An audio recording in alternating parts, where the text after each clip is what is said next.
Hey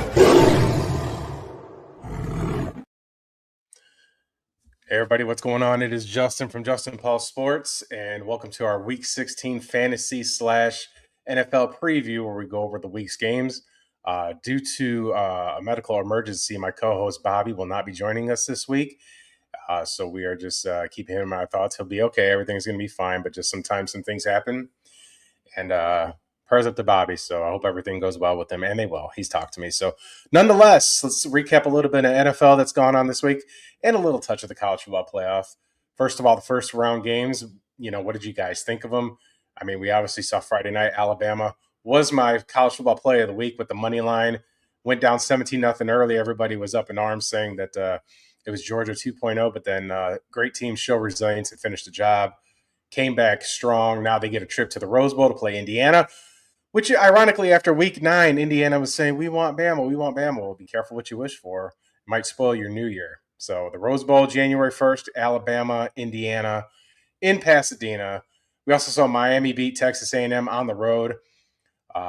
What a defensive slugfest that game came down to. Fantastic job by the Hurricanes and Carson Beck. They move on to the next round.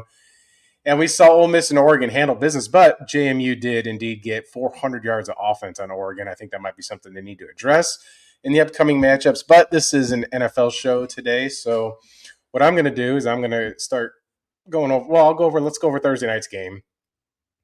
The Rams, the Seahawks had that huge lead.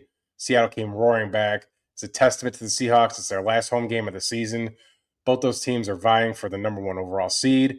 And after the results of yesterday, it's basically down to Seattle and Chicago, as Chicago has all the tiebreakers over the Rams for the 1 seed. I don't think the Rams are going to get it. They need a couple things to go their way, but Stafford, Puka Nacua, my goodness. After all the controversy with him being on the live stream, he goes and snaps off for 200 yards receiving. Stafford went to town, and the Rams really can score a ton of points. There's a potential where we see a Rams-Seattle rematch in the NFC Championship game. It wouldn't surprise me. Both teams are playing really well at the right time. That's what you want. You kind of want to be going into the playoffs trending upward as opposed to trending downward.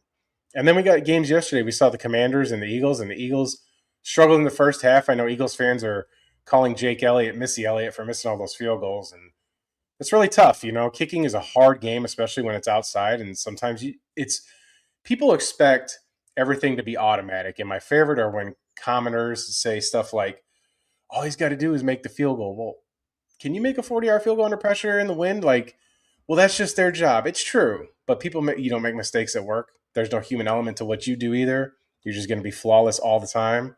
You're perfect. Let's be real. Let's not take everybody out to just hang them loose and say, well, this person fails. And there are times when he's probably hit game-winning field goals, and nobody was saying that stuff then. So the kicker's dilemma is something, man. I don't envy it. I don't know how they do it. I mean, you're not on the field a whole lot, but you have a huge impact on the game, and I'm very, very big on special teams. This is my first stream on Kick.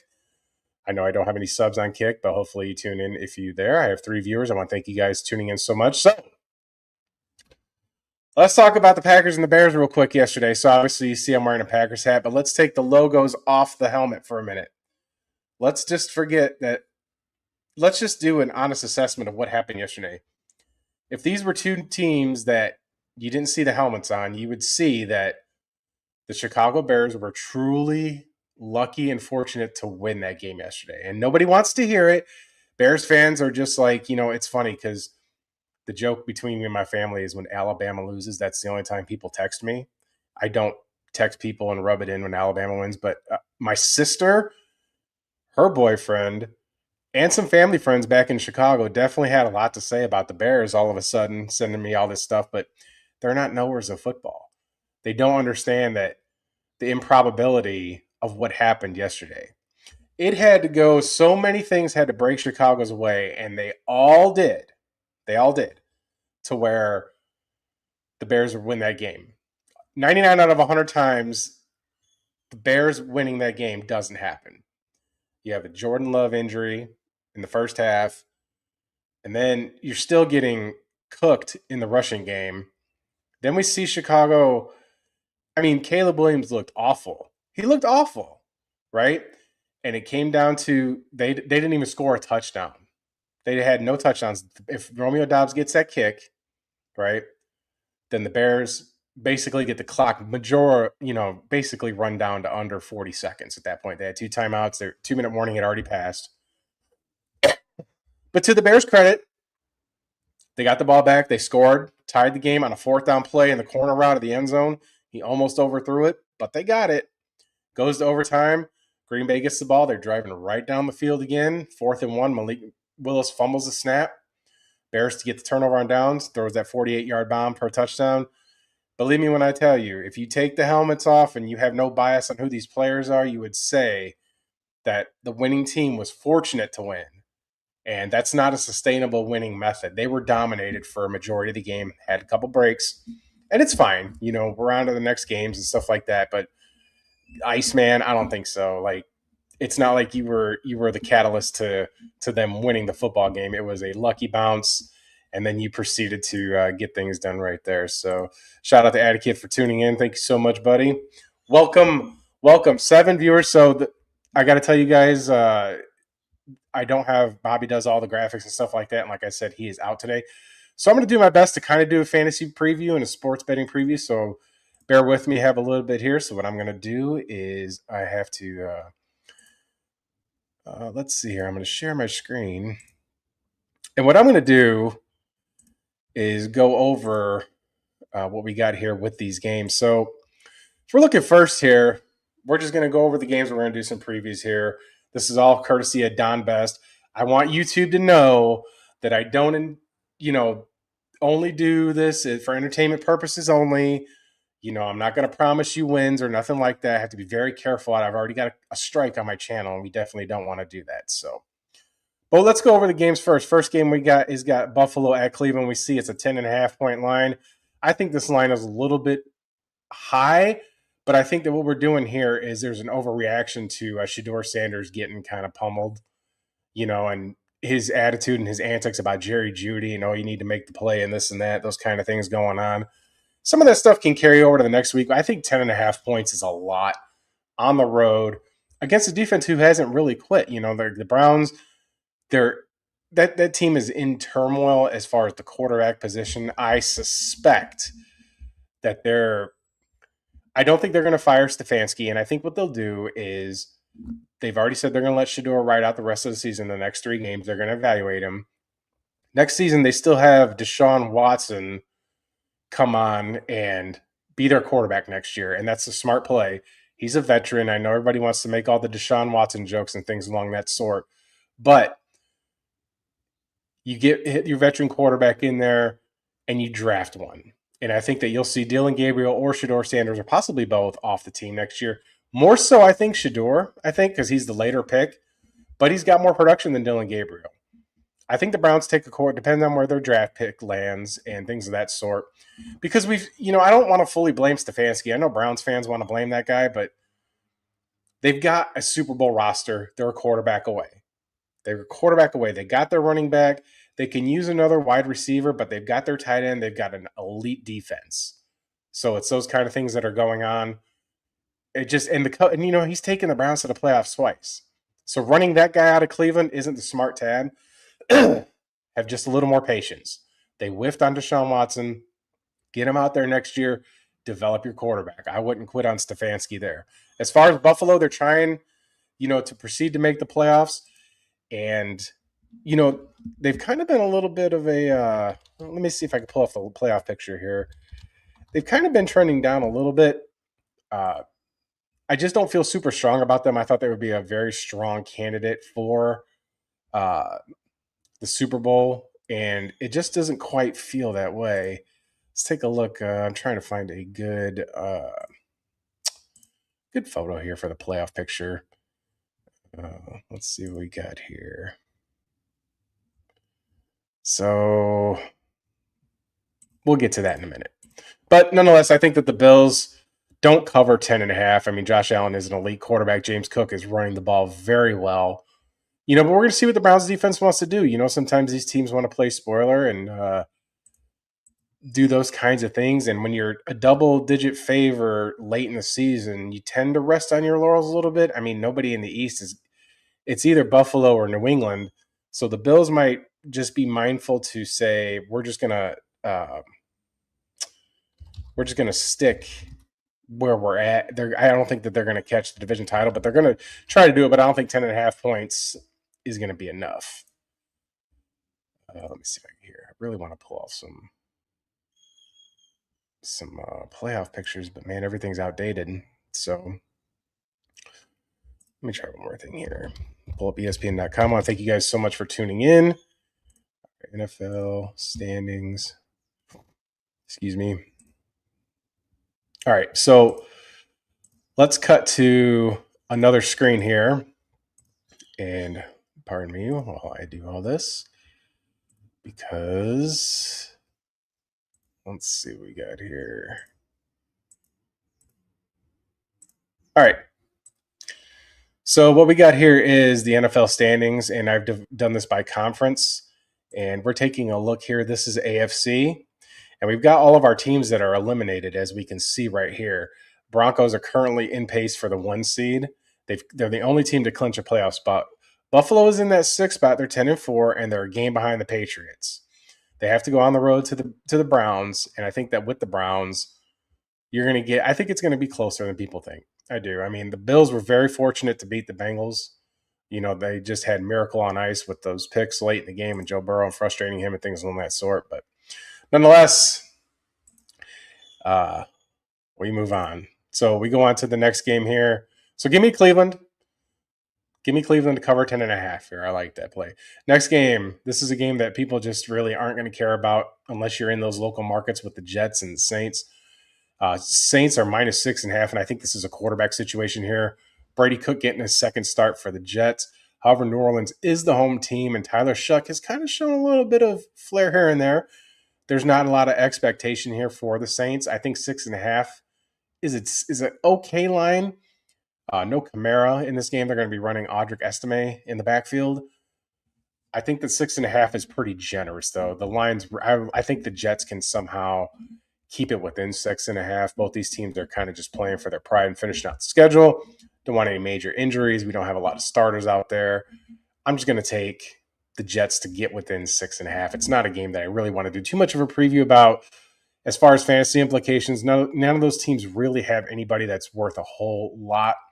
A spot start. You know, Brees Hall's really kind of dipped in production. I think he's out of there next year. I don't know. We're going to see what the Jets do as far as, you know, what their production is going to be and what their plan is. I mean, the whole season, there were no expectations with a new coach as far as I'm concerned, with Glenn coming in from Detroit. But that's what it is. You know, sometimes you just have these lousy seasons, and, you know, the Saints and their cap issues and the Jets and a new coach, it's just kind of where we expected both these teams to be. None of that stuff is surprising. Go to the next game here also as well. We got Minnesota at the New York Giants, -2.5. Listen, I like Jackson Dart. I think he's good, but man, I don't know if he's got to be careful out there. He doesn't keep getting concussed. Um, the Vikings defense is still playing hard. There's way more talent on Minnesota than there is in New York. Justin Jefferson's still out there. JJ McCarthy is getting his reps in. He's showing a little bit more. I mean, I thought that guy would absolutely be a bust, but there are times when he shows, you know, flashes of what he's able to do. We didn't see a whole lot of what he was able to really do as a quarterback in Michigan, as he does a lot of handoffs. It's more of a handoff merchant type of thing. But as far as fantasy implications here, I think this is where Jettas gets a touchdown. I know the Giants have a great pass rush up front, you know, with Carter and Lawrence and Burns, and it's just a fierce lineup there. But I think that there's going to be times when you're going to see Minnesota be able to run the ball and keep the Giants in check as far as what their defensive scheme is going to be. It's outdoors. It's 2.5. I think the Vikings can win this game by a field goal. If you want to check in on this game, you're going to see two quarterbacks that are in there, going to be in their starting roles. They're not moving off these quarterbacks. The Giants will have a new head coach next year. We're going to see how that plays out. So again, this is another game where you're just kind of finishing out the season for both teams. There's no spoiler implications. Giants fans will probably want to tank for the draft capital. I don't think that that's how the NFL works. I've never believed that's how the NFL works. But it's 2.5. You can get 3.5 across the board.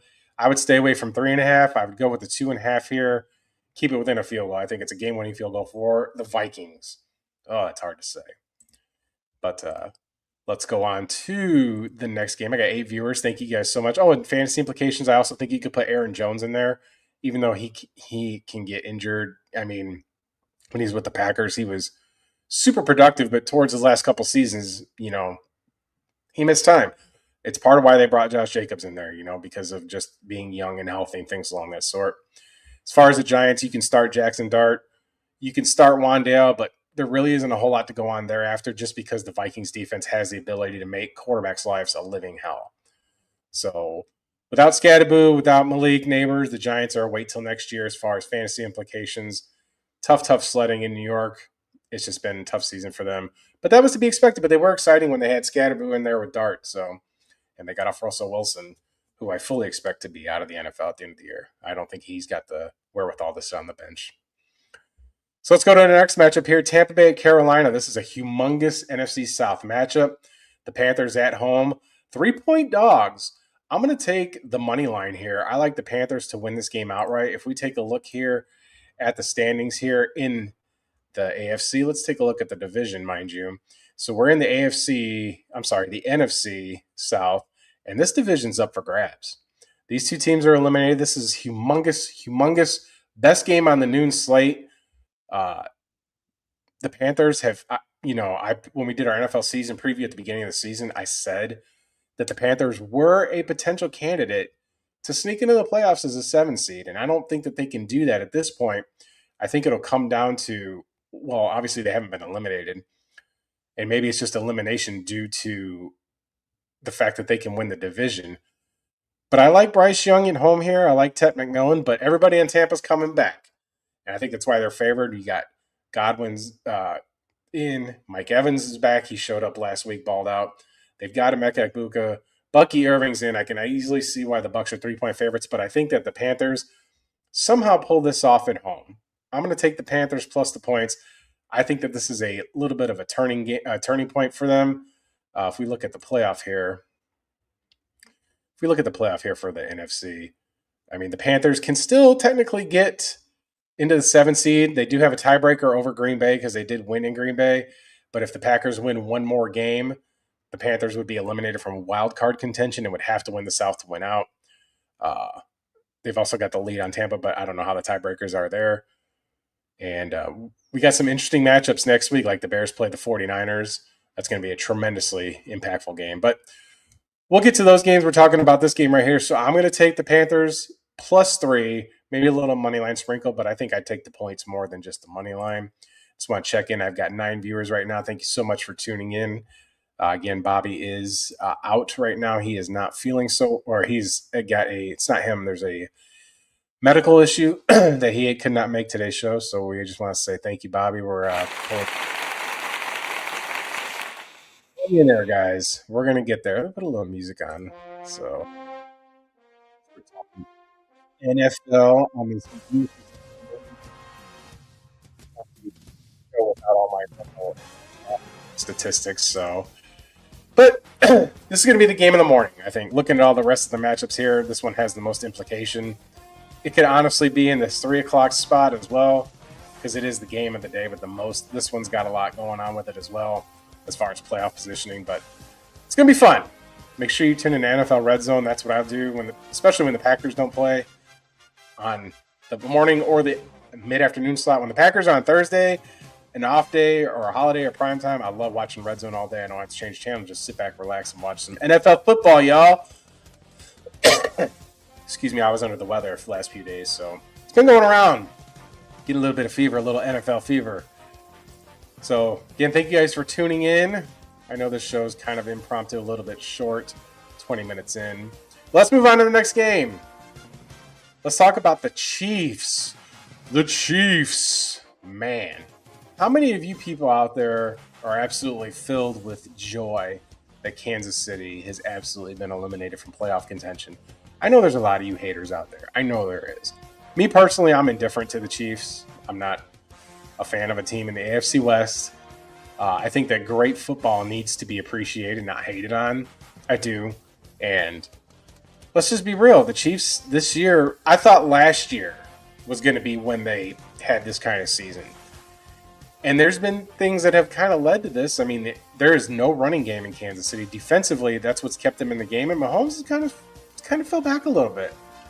I think the Chiefs are going to. I think they have a little bit of regret not giving the Jets that one little extra pick in the earlier round to get Brees Hall. I think there's a remorse there. I think had they got Brees Hall, he would have been dynamic enough because he's better than what Kareem Hunt and Pacheco, whatever else they got going on behind the line of scrimmage there. It's a proof that running backs are worth paying for. They're worth everything in fantasy football, obviously. But the trend has kind of been bucked because a lot of people believe what they're told. And people have told you as fans, oh, running backs, they're a dime a dozen. They don't have long shelf life. They don't have this and that. Well, the teams that have paid their running backs, the Colts have paid Jonathan Taylor. The Packers have paid Josh Jacobs. The Eagles have paid Saquon Barkley. You pay for premium running backs because they make people miss. They've got to do pass protection, and they've got to have receiving skills, right? And I think that Kansas City had an opportunity to get a better running back than they've had. And I think that it was just a big fumble there. Because I don't think that the backfield they got's worth it. Like defensively, though, Kansas City is a great football team. We're going to see, I'm curious to see, with Mahomes being out, obviously with the ACL tear, he's going to try and come back next season. I'm going to take the Titans to cover this. Gardner Minshew's a good quarterback. I think that this might be a mental game. Kansas City's going on the road. I think that they're probably not going to suit up. There's a psychological edge, and they're going to try to avoid any other injuries. And I think that Tennessee's just been slowly working on it. And Cam Ward is the number one overall pick. Doesn't have a lot going on with them as far as who that roster is, but there's a reason this line's only 3. Give me the Titans. 3 points at home. We're going to see what they can do. I think you're going to see a little more preparation. We don't know who's going to be the coach of the Titans, things along that sort. It's going to be interesting, y'all. Give me the Titans to cover -3 if you can get it, or +3 if you can get 3.5. Excuse me, if you can get 3.5, there's a market for it. So I would go out there and try to get 3 in that hook. But what a disappointing season for the Chiefs. It's tough to maintain excellence in any sport, especially the NFL. When you set your measuring stick for guys like Mahomes and Brady that just absolutely bring it every single week, it's difficult. And there's, when you put Tom Brady, who had so much success, you have to be as psychotic as Tom is. Tom Brady was obsessed with winning in the NFL. He was obsessed with it. And you love to see that as a fan of football. And again, you got hater fans out there who want to say, oh, he got all the calls or this and that. Man, it don't matter. You've got to go out there and execute. Towards the end of his career, Tom Brady was the check down king. Take what the defense gives you. If they play cover 2, play underneath and run it. If they play single high and you get man coverage, you take your shots. That's how this game's played. It's been played that way for basically the past 50 years, with the exception of changing, how we touch the quarterback and things like that sort. Like yesterday on that hit Jordan Love got, I didn't like that it was a personal foul. I didn't. You're playing football. Heads are going to collide in this game. It's impossible to avoid head-to-head combat. You can tell when somebody's being malicious and when somebody's trying to make a football play. And as far as I'm concerned, the league, the players union, needs to do something about that to where they can, be a little more accommodating, because defensive players get fined all the time.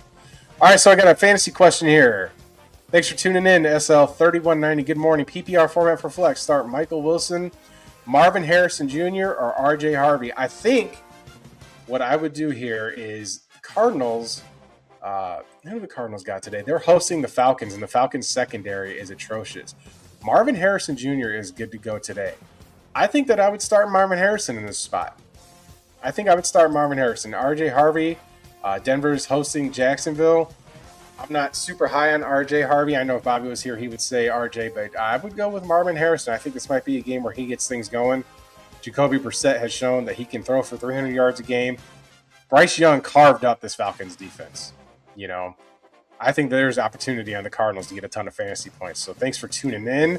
I appreciate the question. I appreciate you guys so much. I got 10 viewers right now, so we are enjoying ourselves. We're having a good show. Well, let's move on. Excuse me, y'all. Pardon. We got another morning matchup here. The Chargers head to town against Dallas. Dallas is 1.5 point favorites at home. Look, man, Cowboys were officially eliminated with the Eagles win yesterday. That affects the psyche of teams. The Chargers, however, are still in a playoff push. Right now, the Chargers are currently the 5 seed. They're currently in the lead in the AFC, or they're not in the lead in the AFC West, but they got 10 wins. I think that this is a game where you're going to see the George Pickens psychological effect. I think that this is a game where the Chargers win. I think when a team gets officially eliminated from a playoff, it has an effect on them most of the time, right? It's very rare that you're able to get up and keep going, especially when it happens within 24 hours. If that hadn't happened yesterday, I think I would take the Cowboys to go out there and play ball because offensively this team's a machine. But, we're going to see a lot of, handoffs, I think, by the Chargers. I think that they can run the ball on the Cowboys. Their defense is atrocious. We might have a big game from Aronde Gadsden. We might see Omarion Hampton have himself a game. But the Cowboys, as far as fantasy goes, this is where you want to start everybody. You can start Herbert, Dak, CD. You can start Pickens, Javonte Williams. You can even start Quentin Johnson if he's in. Lad McConkey, all this stuff. And I think that there's no bad starts as far as fantasy relevance for either one of these teams. So it's good stuff there. Thanks, Justin. Hey, you're welcome. Appreciate you. Please like and subscribe to the channel. I love comments. I love getting things going. Thanks again for tuning in. I got my first kick stream up, so it's pretty unique. I'll have to check that out. And again, like I said, this week I'm doing the show solo. So kind of just doing things with what I see here and things along that sort as far as the lines and fantasy relevance to what I can think of. But I do think this is a game where the Chargers win. This might be a money line play. When lines are under 2, I'm going to take the money line if I like it the other way. You just want to get more value. You want to get more value for what you're trying to do as far as shopping lines. When you're looking around at lines, obviously I go with Cut, Kutt. That's who sponsors the show. That's legal in 45 states. I will always go with Cut. But you can look around the board and see what we got going on here. So, excuse me, y'all. But let's move on to the next game. The last morning game, we got the Bengals at the Dolphins. So, Tua Tagovailoa is on the bench. And he's now QB3, which tells me his season's over. And they're going to go ahead and start Quinn Ewers. I think we're going to see the Bengals go here and put the belt on him.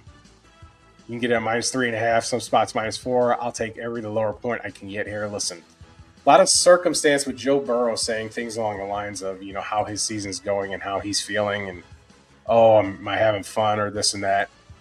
It's just been a rough year. I mean, he was injured for a majority of the season, so it kind of derailed the season. Jake Browning didn't have the season that he had. They had to go get Flacco. There's a lot of holes on the Bengals. But I do think that we're going to see Burrow absolutely ball out with a rage. This is my favorite afternoon play. I like the Bengals to cover the 3.5 on the road. I'm sorry, morning play. This is one of my favorite morning plays. Just because I think Burrow's going to go out there, and sometimes you can get pissed and just go out there and just kick ass. And when you do that, you might just start to try to build a little bit of momentum to take yourself into the offseason. What Miami did last week by benching Tua, I thought was kind of wild because I thought Miami was just going to they were trending up, and then it seems like he's just ready to go out. I think Mike McDaniel is going to be out now after what he did last week. Regardless of what you say about Tua, things along that sort. They hung around. They got rid of Chris Greer. New GM's going to go in there. I don't think they're going to get rid of Tua, but because when you got those contracts, you're going to be stuck holding on to those players, and you got to be mindful of who you're signing.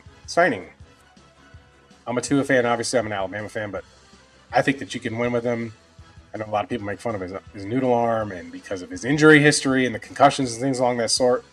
But nonetheless, I'm going to take Cincinnati in this game. I think he's going to be finding Jamar Chase. I think we're going to see the Bengals pour it on him.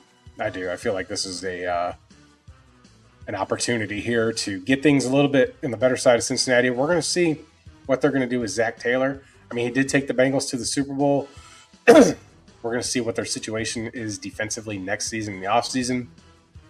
And where the Bengals are draft. So should be an interesting game nonetheless. But Let us move on. We are moving on, folks. We are on to the afternoon slate. We've got 4 afternoon games here. Atlanta, 3-point favorites in Arizona. This is another situation here in Arizona, right?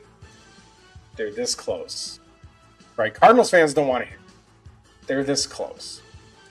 They've drafted well the last few drafts. They just haven't been able to close these games. I think what we're going to see here is, regardless of how this season, unless the season just absolutely implodes the last few games, the Cardinals were pretty competitive for a while. I understand a lot of injuries, and this is the league where there's been injuries, but when you lose starters, it affects your team. Look at the Lions. They've lost half their secondary. They've lost part of their offensive line. Look at the Packers. They lost their premier offensive tackle, tight end, two defensive players, and Wyatt and Parsons, and Josh Jacobs is hobbling around out there, and it affects the teams down the stretch, right? I think Gannon's going to get one more season. Excuse me. And we're just going to see what they do with the quarterback situation here. It's really interesting what they're doing with Kyler Murray. He got hurt and he's been out for the majority of the season.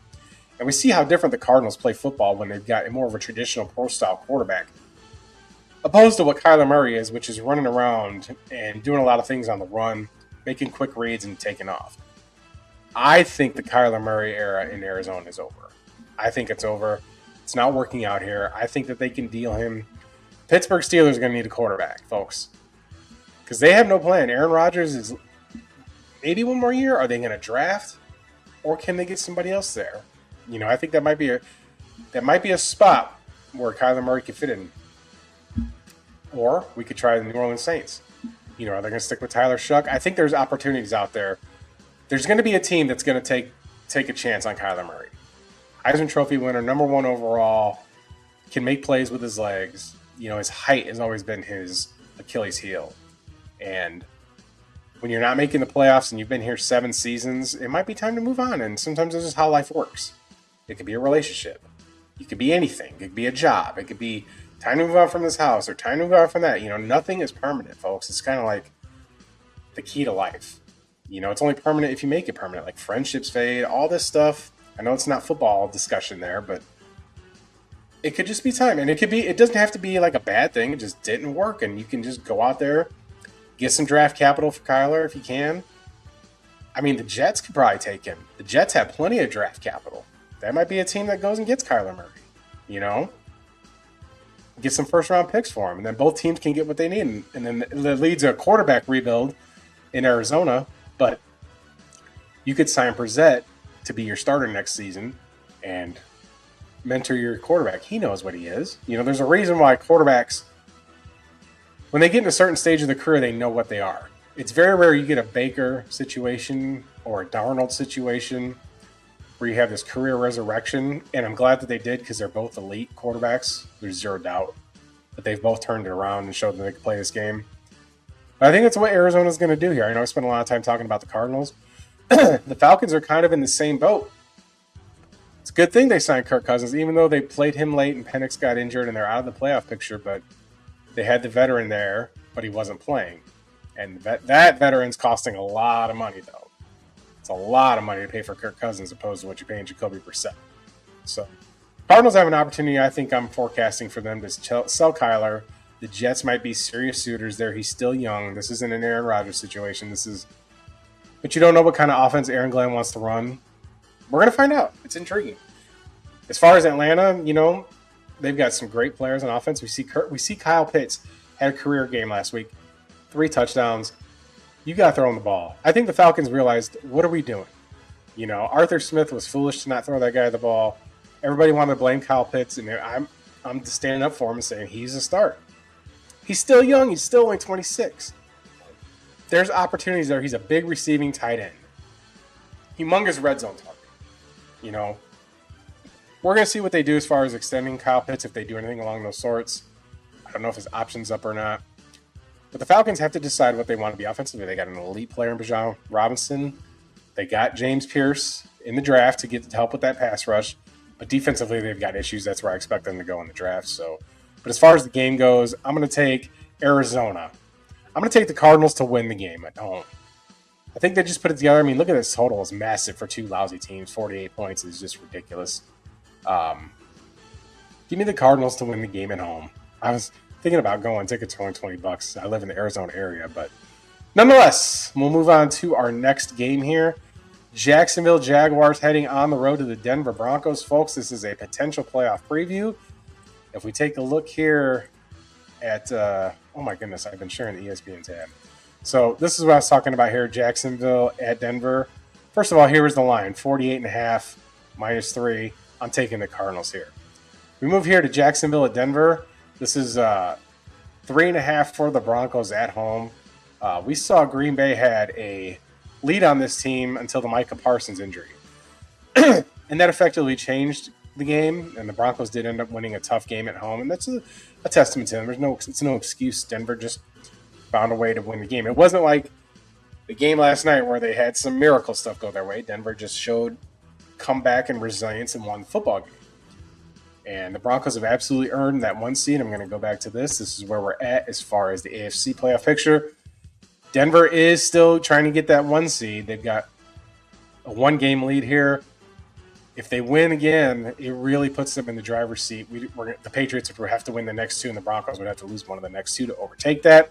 But the Jags are right behind there, and if they do get a win here, they'll have a tiebreaker over Denver. But as far as the AFC South is concerned, this is the team right here that's fallen off. This team right here is coming on. So we see, I mean, the Colts are looking outside going in, and losing your quarterback will do that. God bless Phillip Rivers, almost same age I am. I'm just a little bit older than he is. But coming out and playing football, and he played well. He put the Colts in a chance to win. You know, he went down there in the fourth quarter. His expertise showed. He got him in the red zone, and they just couldn't hold him off defensively. But this team here is trending up. This team has a better defense. This team can be a serious AFC Super Bowl contender with that defense. 9-5. But we're talking about the Jags. Jags and the Broncos should be the game of this window here. I know a lot of eyes are on this one as well. We'll get to that one. Sorry, y'all. This is the game that we're talking about. This should be the premier afternoon matchup, I think, because there's a little more on the line as far as this one goes. But I'm going to take the Denver Broncos at home -3.5 here. Defensively, they're really, really good. The Jags have been playing pretty solid football. We're going to see ETN out there. He's been a league winner for your fantasy football formats. He was one of my flyers. Him and Javonte Williams were players that I liked as far as, you know, that zero RB strategy, if that's what you want to call it. But they've both been producers, Javonte Williams and Travis Etienne. And if you're in your fantasy playoffs right now, you've got yourself some tough matchups for both those teams. But I think this game's close, but I think it could be more than a half. If you can get 3, I would take 3 here. I think the Broncos have shown that defensively with Surtain and Benito up front, that they're an absolute force. I think they can get to Trevor Lawrence. I think the Jags are going to try and run the ball. I think Denver's going to smother them. I think Denver wins the game by a touchdown here. This could be a potential rematch in the playoffs here. I mean, the Jags are in the driver's seat for the AFC South, but Houston is right on that butt, buddy. You best believe they are right on them. So, interesting stuff there. That's going to be the interesting matchup. But let's go on to this game here. All right. A lot of implications here in this game for the NFC playoff picture and the AFC playoff picture. Let's take a look here. AFC, the Steelers are 8-6 in first place in the AFC South. The Ravens are a game behind them. All right. So if the Steelers win, here's what happens. If the Steelers win this game, the Bears clinch a playoff spot. That's for certain. And it puts Detroit's season on life support. Okay? Because the Packers have the tiebreaker over the Lions by sweeping them. And the Bears, the predicament was the winner of the Bears-Packers yesterday would clinch with a Lions loss today, regardless of who won that game yesterday. So since Chicago won, they're definitely Aaron Rodgers fans. How's that for divine intervention? How's that for, how funny is it? The Bears fans have to pull for Aaron Rodgers today. It's almost like rooting for an abuser who's just owned you for so many years, which Aaron Rodgers has just absolutely owned that team. But I don't think Bears fans give a shit. I don't. They're just like, please beat the Lions so we can clinch our playoff spot. And that's, rightfully so what Bears fans should be feeling after the years and years of treachery and debauchery and nonsense that they've dealt with. Why wouldn't they want that? So, and I'm sure they're over it with Aaron Rodgers being, off the Packers for 3 seasons now. But as far as the line, I think that's pretty generous. 7.5 is a lot. But the Lions are going to be, we're going to get a real find out of what they are today. They're going to come out there with guns ablazing and belt to ass and ready to handle it. Or are they going to come out there and, can we see the Steelers get some pressure on Jared Goff? I think the play action game helps here. I'm going to take the Steelers to cover 7.5 here. I think the game might be close. I think the Lions do win the game. I do think that's what happens here. And if the Lions win, that puts a lot of pressure on next week's games for the NFC North. The Bears play the 49ers. The Packers play the Ravens. And the Lions, what do the Lions got next week? Let me just take a look here. Who does Detroit got next week? I'm going to pull it up. Let's click on the Lions here. Next week, they have Minnesota. So this is the Lions' last home game of the season as well. So they got at Minnesota, at Chicago the next 2 weeks. So give me the Lions to win this game, but I'm taking 7.5. Give me the Steelers to cover 7.5 here. I know that Kenneth Gainwell and Jalen Warren are going to be splitting carries. DK Metcalf can make some plays. Lions secondary's banged up. Aaron Rodgers has had really good success against the Lions. But the Lions pass rush, besides Hutchinson, there's just nothing defensively about me that concerns them, even though Aaron Rodgers has cement for feet at this point in his career. It should be an interesting game to watch. I think that's the game of the week, though. Excuse me. So, we are on to the next game here. Folks, Raiders, Texans, Houston minus 14. Kenny Pickett's getting the start, I believe, for Las Vegas. This team is absolutely in turmoil. But I got some theories on what's going to happen here at Vegas. First of all, I'm taking Vegas to cover the 14. I think that's a backdoor cover, too. I mean, they were screaming about what they did against Denver to cover the spread. Was that last week or 2 weeks ago when they came back in the end and people were upset about it? But I think this might be a situation where the Raiders say to Pete Carroll, I think that there's an amicable split, and I think that I sound 100 years old. I think Vegas looks quarterback in this draft. And offensive line, my God. That offensive line is horrendous, right? I think that they go, or I think the Raiders might go offensive line, and get a quarterback in the next draft that's a little more quarterback rich. But I don't know if Pete Carroll, he's older. And when you hire coaches that are older, you got to be mindful of their time frame. I think this might be a spot where Vegas goes out and gets a defensive-minded coach and figures out what they could do, because they've got some players on defense, and they've got talent on offense. I mean, they got Brock Bowers, Ashton Jeanty, but they're not able to block. It's one of the worst offensive lines I've ever seen, ever. It's crazy. Their guards just get turnstile. They're not physical. And because of that, you can't... My 3 things on quarterback, I've said in other videos, my 3 things in the NFL or football, quarterback, offensive line, defensive line. Those are your 3 most important things as far as those phases of the game. Special teams are huge after that, right? Because you're determining field position more than anything else. And Vegas has, got Max Crosby. They got great defensive end. I think they're going to go in the offseason looking to draft offensive linemen. Caden Proctor from Alabama might be a great fit at left tackle for them. Maybe they got some money for free agency. I don't know the Raiders' cap situation. I'll get into that in the offseason videos that we do.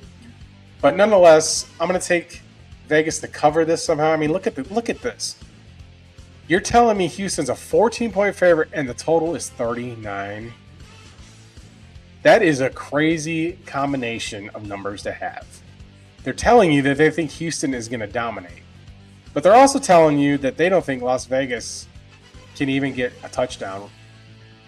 Maybe a touchdown. Maybe 10 points. Right? So this line's interesting as well. I would probably bet the over on this. This might be a game where Houston rests on their laurels. But they are still fighting for playoff positioning, and playoffs are everything in the NFL, so that's what we got to be mindful of what's going on. So we'll see how it plays out. Again, like I said, I'll be watching Red Zone, checking that out. I think Vegas covers here. And I think it might be one of those games where Houston gets a little shook, pull away late, but Vegas covers in the last second. So I wouldn't touch that game personally, but it's an interesting matchup. And Sunday Night Football. Folks, New England, Baltimore, humongous playoff implications here. The Ravens have to win this football game. They have to do it. If they don't, I'm pretty much putting a coffin in. I mean, right now the Ravens are 6-7 football team, I believe. Let me check here. Where is it at? Baltimore 7-7. They're 7-7. They're the only other team. It's them, the Colts, and the Texans for that last 7 spot. But the Ravens are just discombobulated. I think that there's more going on to that Lamar Jackson injury than we know. And he's trying to play through it because NFL players are tough, but he hasn't been himself. And it's not a decline in his play as far as he's trajecting down. This is a former league MVP. Like, his legs, everything along those sorts, but it just, sometimes you could just be out of sync, and they haven't been able to show consistency. They've got great players on offense and defense. Mark Andrews, Derrick Henry, and the Patriots have just come out of nowhere and done absolutely amazing things as far as playing football. Stephon Diggs, when he's on, he is on. Travion Henderson has been absolutely explosive. For some reason, Mike Vrabel didn't want to throw him to the fire. He was going with Ramondre Stevenson. And it has to be because of that contract. I can't think of any other reason why that was happening. But today you could start Ramondre Stevenson against, that Ravens defense. I think that this game is going to be hyper close. When teams are desperate, they do crazy things. They might do a fake punt. They might do something a little different here. They might run something they haven't seen on film because they absolutely want to see what they're capable of doing. They have to do what they have to do in order to try to get in the playoffs. And when you're trying to get in the playoffs, you're going to be desperate because you want to win. The whole goal of everything is to win the game and win the Super Bowl. Even if you get in as a 7 seed, it doesn't matter. Nobody cares. Once you're in, you're in. I know people have been complaining about the college football playoff with Tulane and JMU, but who? They don't care. They were in. They tried to win. Like I said, JMU put up 400 yards in that vaunted Oregon defense. But nonetheless, I'm going to take Baltimore to win this game. I'm going to take them to win here. I think that they somehow get it done. I think they find a way to frustrate Drake May, who's been absolutely on MVP level. The Patriots are just on this red-hot winning streak. They're unbelievable. It's been an unbelievable run for Patriots fans. I know Bills fans are sick. Bills fans have had New England dominate them for so many years, and for them to see this and get Drake May, it's kind of be like how Bears fans feel, going from Favre to Rodgers to Love. The only difference is the Bills were winning games and the Bears weren't in those previous years. So we could see a potential New England-Buffalo matchup in the playoffs, and that would be a lot of fun. I like when you get those divisional matchups in the playoffs, then it gets really spicy. But give me the Ravens here to win. They're -3. I think that happens. I think there's something there. I just got a vibe on it. Not everything that I do with sports betting or picking or fantasy is always just based on statistics. I think you always have to have a human element. These are human beings, they're not robots. These aren't chat GPT players. They're real NFL players, and there's psychological things that happen. And we're going to see. I think the Ravens do cover. And with that being said, we do want to go over the Monday night game. Let's share this tab for a moment while I look up the Monday Night Football game. Let's see if I can find it. I don't know why it's not up on the board. Maybe it's because it's tomorrow.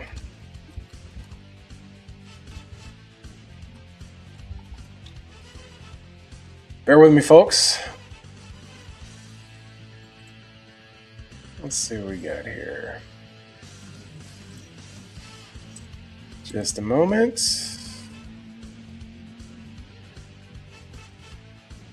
Just a moment, y'all. All right. So I'm just using BetMGM to pull up this line here. This is our Monday Night Football game. We got the 49ers at the Colts. All right. Again, both these teams Massive playoff implication. If the 49ers win out, they're the 1 seed. I think that's how this goes. They got the Bears next week. They got the Colts, though, who are desperate. Colts are 5.5-point dogs at home. But Phillip Rivers against this team, I think that we're going to see, Ricky Pearsall's out for the 49ers. So if you got him starting, make sure you yank him out of the lineup. We can see running back matchup galore here. Christian McCaffrey, Jonathan Taylor. That's what you want to see. Stars in the football game. The receivers are about even. Colts have a little bit of an edge. Alec Pierce has come on a little bit lately, and I like what they've been doing there in Indy. But like I said, when you lose your starting quarterback, you're losing all your gas here. Look at the money lines, 200. I think that they know.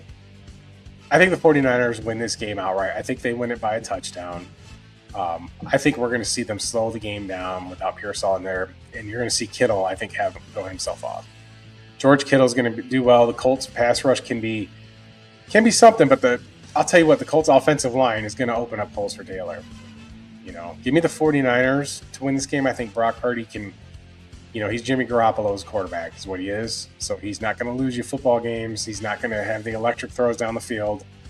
When he doesn't have his star receivers in the game. When your star receiver is Jawan Jennings, you're a little bit limited, and Brock Purdy's that kind of quarterback that needs stars everywhere to make him look better than he actually is.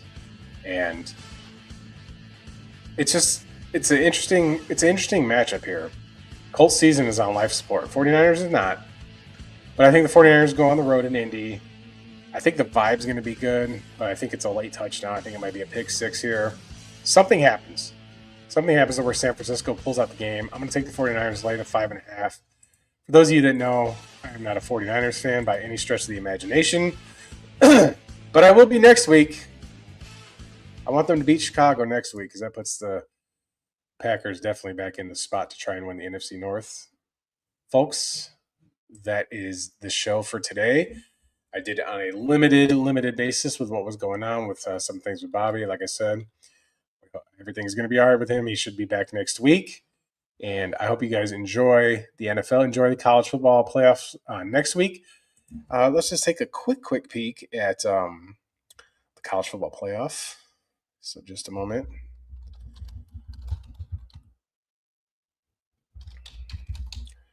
We'll just do a quick little peek at what we've got here for the next round. So I will share my screen with that. Let's do this here. I've got to present it. Share screen. Share tab. All right, so we are here with the college football playoffs. And let's take a quick peek at it. So Orange Bowl next week, we got Oregon and Texas Tech. So the 5 seed and the 4 seed, Texas Tech had the bye. What a season they've had. All these games, we got New Year's Eve and New Year's Day is all college football playoff games, so that's going to be great. Everybody's off work. Just want to do a quick line. I'll pull up that MGM again real quick, just take a quick peek. I know that this is mostly NFL show, but we'll just take a quick look at the playoff lines for next week. I'll just say them as far as what they are. Let me pull them up here. So currently, let's do this one here. Let's do this one here first. So we're going to go Miami, Ohio State. That's the first game we're going to go right now. Miami is a 10-point underdog against Ohio State in the Cotton Bowl. Me personally, I'm going to take 10 points with Carson Beck, who's got experience. He's got postseason experience. I know Ohio State's the defending national champs. They got plenty of rest. I think Miami showed a lot of resilience going on the road, but I think 10 points is extremely generous for that. It's going to be a good game. I think it'll be super, super close. Super close. Give me the Hurricanes plus 10 there. Next matchup here, we got Oregon and Texas Tech. Oregon, minus 1.5. Why do you think that is? I think it's given up all those points here to James Madison. People thought this was going to be steamrolling, and the score is not a full indication of how the game went. Oregon jumped out to a massive lead, but wasn't able to hold them off. James Madison kept fighting. I'm going to take Oregon to cover and win the game. I think Oregon advances here to the Peach Bowl. Texas Tech, has this amazing offense. I think there's a little bit of coaching inexperience here there. Give me the more experienced team.